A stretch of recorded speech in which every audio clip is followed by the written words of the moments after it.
ഇടുക്കിയിലേക്കാണ് crime scene ഇനി പോകുന്നത്. മറയൂരിൽ സാമൂഹ്യ വിരുദ്ധർ കവുങ്ങിൻ തോട്ടം വെട്ടി നശിപ്പിച്ചു. ഒന്നും രണ്ടും കവുങ്ങുകളല്ല, 5 ഏക്കർ സ്ഥലത്തെ 2500ഓളം കവുങ്ങുകളാണ് വെട്ടി നശിപ്പിച്ചത്.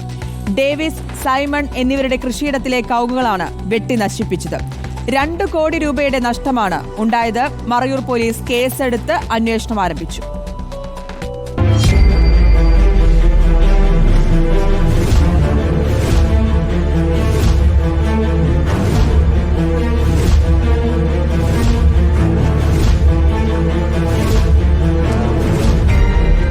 മറയൂരിന് സമീപം കോറിയനാട്ടിലെ കൃഷിയിടത്തിലാണ് സാമൂഹിക വിരുദ്ധർ താണ്ഡവമാടിയത്.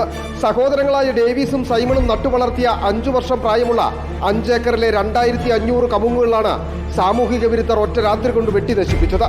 കൃഷിയിടത്തിന് സമീപത്തുള്ള മറ്റൊരു കർഷകനായ രാജുവിന്റെ പറമ്പിലും 100ലേറെ കവുങ്ങുകൾ വെട്ടി നശിപ്പിച്ചിട്ടുണ്ട്.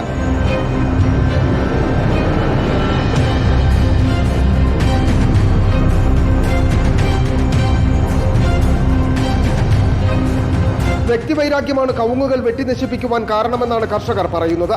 ഏതാനും മാസങ്ങൾക്ക് മുമ്പ് ഇതേ സ്ഥലത്തു നിന്നും അടയ്ക്ക മോഷണം പോയിരുന്നു. തുടർന്ന് മറയൂർ പോലീസിൽ കർഷകർ പരാതി നൽകി. മോഷ്ടാക്കളെ പോലീസ് പിടികൂടുകയും ചെയ്തിരുന്നു. അന്ന് മോഷണവുമായി ബന്ധപ്പെട്ട് പരാതി നൽകിയതിന്റെ വ്യക്തിവൈരാഗ്യമാണ് ഇപ്പോൾ കൃഷി വെട്ടിനശിപ്പിക്കുവാൻ കാരണമെന്നാണ് കർഷകരുടെ ആരോപണം. കഴിഞ്ഞ പ്രാവശ്യം അടയ്ക്കാട്ട കള്ളന്മാരെ വൈരാഗ്യത്തിന്റെ പുറത്തിൽ ഇത് ചെയ്തു. അടയ്ക്ക തൈ മൊത്തം വെട്ടി നശിപ്പിച്ചിട്ടാണ്. കർഷകരുടെ പരാതിയിൽ മറയൂർ പോലീസ് കേസെടുത്ത് അന്വേഷണം ആരംഭിച്ചു. മുമ്പ് മോഷണക്കേസിൽ പിടിയിലായവർക്ക് സംഭവവുമായി ബന്ധമുണ്ടോ എന്നും പോലീസ് വിശദമായി അന്വേഷിക്കുന്നു.